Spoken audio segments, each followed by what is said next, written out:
Seja bem-vindo a este canal, sou o pesquisador Marcos Lopes. Nesta série estamos analisando o vídeo do pastor Elias Soares chamado Como Travar um Calvinista. Ou seja, é uma série de 2 vídeos onde o pastor Elias trata da perda de salvação. Ou seja, ele acredita na perda de salvação e embasado num versículo, em 2 Pedro capítulo 2, verso 1, ele procura se sustentar nesta doutrina, neste dogma, ok? Gostaria de dizer, primeiramente, que eu não faço esses vídeos com muito prazer, assim como eu faço para com as Testemunhas de Jeová, os mormons, os adventistas, mas é necessário fazer vídeos esclarecendo a soteriologia cristã.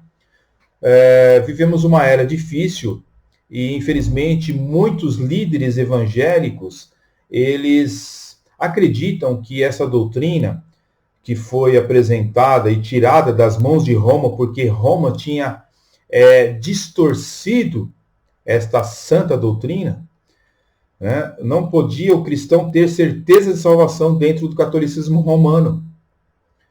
E Lutero, inspirado pelo Espírito Santo, Lutero e Calvino e tantos outros reformadores, foram iluminados pelo Espírito Santo para mostrar a verdadeira interpretação da Bíblia concernente esse assunto tão pertinente. Eu entendo que muitos líderes hoje, pastores, eles acreditam que essa doutrina, falar essa verdade para os cristãos, é você trazer um relaxamento na santificação dos cristãos evangélicos. Sendo assim, se você ensinar isso, então vai trazer aí cristãos nominais, criar cristãos nominais, cristãos que não estão comprometidos com a verdade, mas é justamente o contrário. Porque quando um cristão verdadeiro, ele tem certeza que Deus o guardará até o final, a sua jornada ela fica mais fácil, sabendo que a sua vida está nas mãos do Criador, está na mão daquele que te regenerou de verdade, Jesus Cristo. Então, quando, por exemplo, um porco ele cai no chiqueiro, ele se sente bem. É uma felicidade para o porco. Mas não é a felicidade da ovelha. Quando a ovelha ela está no chiqueiro, ela faz de tudo para sair ali de dentro. Porque não é da natureza dela permanecer no chiqueiro. É isso que nós devemos entender. Quando Deus chama, ele se responsabiliza.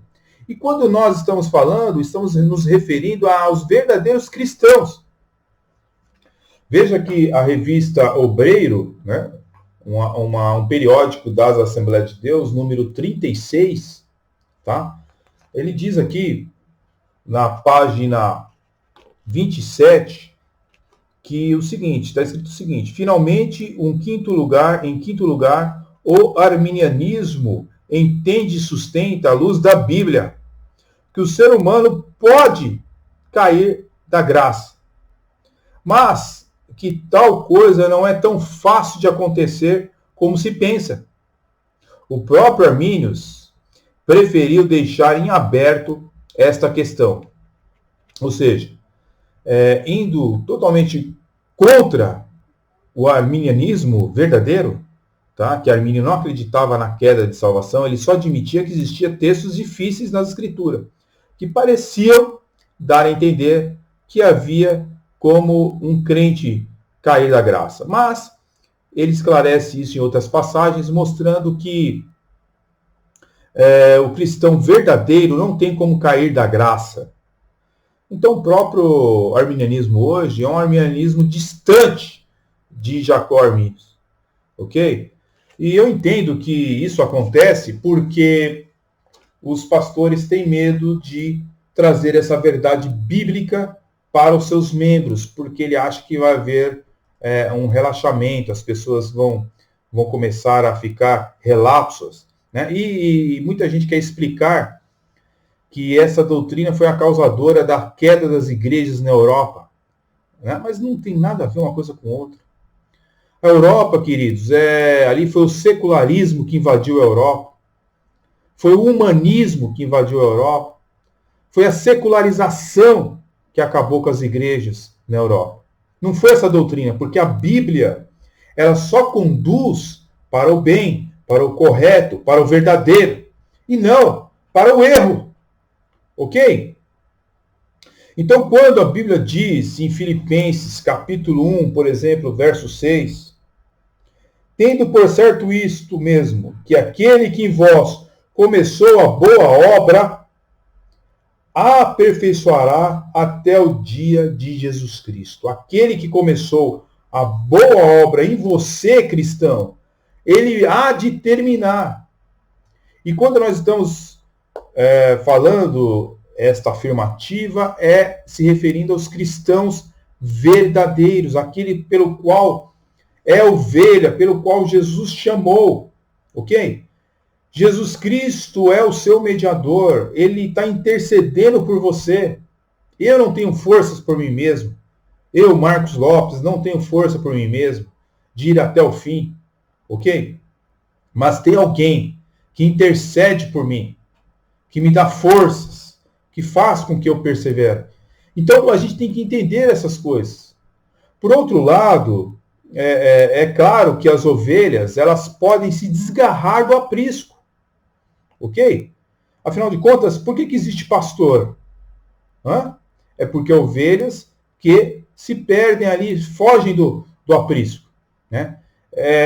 A própria ovelha, ela tem essa tendência, ela já tem essa insolência. Né? Então o que acontece? Era preciso ter pastor. E você tem o maior de todos os pastores, Jesus Cristo, nosso Senhor. Entende?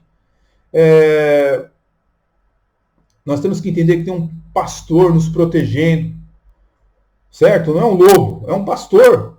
É alguém que cuida, que quando nós erramos, quando nós pecamos, quando nós estamos aflitos, quando nós estamos numa tristeza imensa, ele está lá conosco, entende? E faz com que nós arrependemos, que nós reconhecemos nossas fraquezas e que voltemos atrás, ok? Ele restaura, ele nos purifica. Não tem como pensar de outra forma. Então, quando o pastor Elias, ele faz o seu vídeo, é como se ele estivesse desdenhando de um Deus que não cuida das suas ovelhas. Seria um Deus que nos chamou, mas que nos largou no meio do caminho, para que nós nos virássemos sozinhos e fizéssemos da nossa caminhada, né, um meio pelo qual possamos chegar à salvação. Isso, queridos irmãos, é salvação pela fé. Não. Isso é salvação pelas obras. Porque se eu tenho que ajudar Deus, porque senão eu vou perder minha salvação, então isso é voltar a Roma. Tá? É diferente do que aquilo que é oferecido por graça. Salvação pela graça. Nós temos que abandonar doutrinas do Concílio de Trento. É isso que eu estou tentando passar para vocês. Tá? É lógico que eu tenho as minhas obrigações. Eu tenho que perseverar, eu tenho que vigiar, eu tenho que me santificar. É lógico. Ninguém está falando que a sua vida agora vai ser relapso, até porque você sabe quem são os eleitos e quem não são. Quando você sai para evangelizar, basta somente cumprir o ID de Jesus. E Deus alcançará através da palavra aqueles a quem ele chamou no tempo. Então, eu tenho minhas obrigações, mas é um grande desvaneio teológico, certo? Ensinar de outra forma, de outra maneira. Então, quando é apresentado lá, segundo Pedro, capítulo 2, verso 1, onde o pastor Elias faz ali uma exegese, tá? Do texto, a gente tem que entender bem o que é exegese, né? Eu tenho aqui, a gente às vezes vê um texto no grego, não pode pegar aquele texto e fazer ali um pretexto, né? Você pega aquele texto, você tem que olhar no grego realmente, mas tem que ver todo o conjunto da Bíblia Sagrada. Tá? É como Mitchell Gordon, ele certa vez ele disse o seguinte: exegese significa não ter medo de questões difíceis, como porque esse texto parece contradizer aquele outro. E finalmente, exegese significa não temer a descoberta de algo novo ou a perplexidade diante de algo aparentemente insolúvel. Algumas vezes, fazer exegese significa aprender a fazer as perguntas certas, mesmo que elas não possam ser respondidas imediatamente. Isso é fazer exegese. É você olhar para o texto sem óculos do calvinismo, sem óculos do arminianismo, mas é você olhar o texto e dizer, esse texto está dizendo isso para mim, eu tenho que me sujeitar a esse texto aqui. É o que a Bíblia está me dizendo, eu não posso querer fazer de Deus o que eu acho. Eu tenho que me sujeitar às Escrituras, é isso que é fazer exegese. Tá? Então, a palavra grega para despostes, do qual ali o pastor Elias se refere a segundo Pedro, capítulo 2, não é isso? Verso 1, ele diz que se refere ao Senhor Jesus Cristo.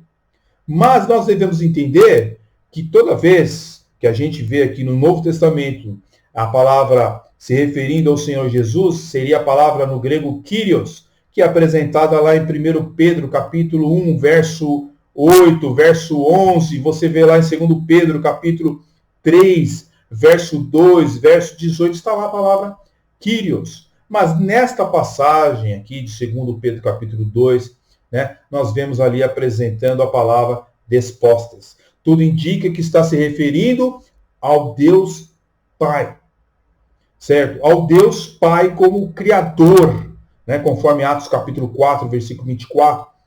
Né, o poder que ele tem sobre as pessoas, o poder criativo. Né? Então, quando esses falsos mestres estão ali na igreja, eles estão ali como um ato criativo de Deus, são pessoas que Deus, de certa forma, fez, e essas pessoas, elas estão ali no meio de nós, mas não é dos nossos. Ok? Eles estão ali na igreja visível, mas eles não são pertencentes à igreja invisível. Ok? Então, a gente viu, por exemplo, lá o versículo que é citado também pelo pastor Elias em 1 Coríntios 6, verso 20, e outros versículos, né? Diz a palavra que ele comprou, ou seja, uma referência ao que Cristo fez na sua morte. Isso não significa que a palavra seja usada dessa forma sempre que aparece na Bíblia, ok? Esses falsos mestres são aqueles que, de certa forma, foram resgatados não da condenação do pecado, mas da influência de certos pecados, através da graça comum, através da influência do Evangelho, certo? É como eu já disse, os mormons, os adventistas, né? Por exemplo, eles se abstêm de fumo, de bebida alcoólica, não é isso? Eles justificam a sua abstinência apelando para as Escrituras, mas isso não significa, isso não implica numa conversão autêntica, verdadeira, genuína, legítima. Não existe nenhum arrependimento simplesmente por a pessoa fazer esse tipo de coisa, a ética. Né? Por outro lado, eles negam o Senhor através de suas doutrinas e práticas. Né? Os mormons fazem isso, não fazem? Os adventistas não fazem?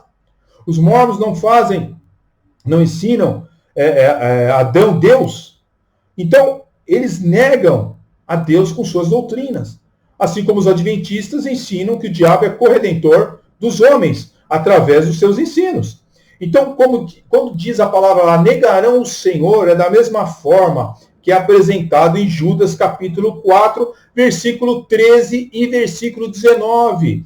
Essas pessoas nunca foram cristãos, conforme nós vemos algumas passagens da palavra de Deus, como, por exemplo, 2 Pedro, capítulo 2, versículo 19, que diz que eles eram servos da corrupção. Eram servos da corrupção. Tá? Eles nunca foram realmente cristãos. Então, a gente vê o perfil de Judas, né, apresentando os falsos mestres. Esses falsos mestres, eles já estão destinados ao juízo. Da mesma forma como o anticristo está destinado ao juízo. Esses falsos mestres são homens ímpios, não justos. Né? Não foram homens justos que se desviaram e se tornaram ímpios. Não. Ok? Eles negam a Deus, né? Conforme a palavra de Deus. em João, capítulo 10, versículo 14. Eles também, o perfil desses falsos mestres é apresentado por Judas, que eles não têm o Espírito. E quem não tem o Espírito Santo não pertencem a Cristo, conforme Romanos 8, versículo 9. Logo, o texto não está falando de ovelhas, está falando de porcos e cães. Segundo Pedro, capítulo 2, mesmo esclarece no versículo 22 que essas pessoas são porcos e cães. Ok? Então a expressão, e negarão o Senhor que os resgatou, ela corre junto com Judas, versículo 5. Vamos ver aqui Judas, versículo 5, o que está escrito? Vamos ver na palavra de Deus. Judas 5. A palavra de Deus nos mostra, queridos irmãos, o seguinte: mas quero lembrar-vos como já quem uma vez soube isto, havendo o Senhor salvo um povo, tirando na terra do Egito, destruiu depois os que não creram. Ou seja, o Senhor salvou um povo, mas não salvou completamente, tá? Porque depois destruiu os que não creram.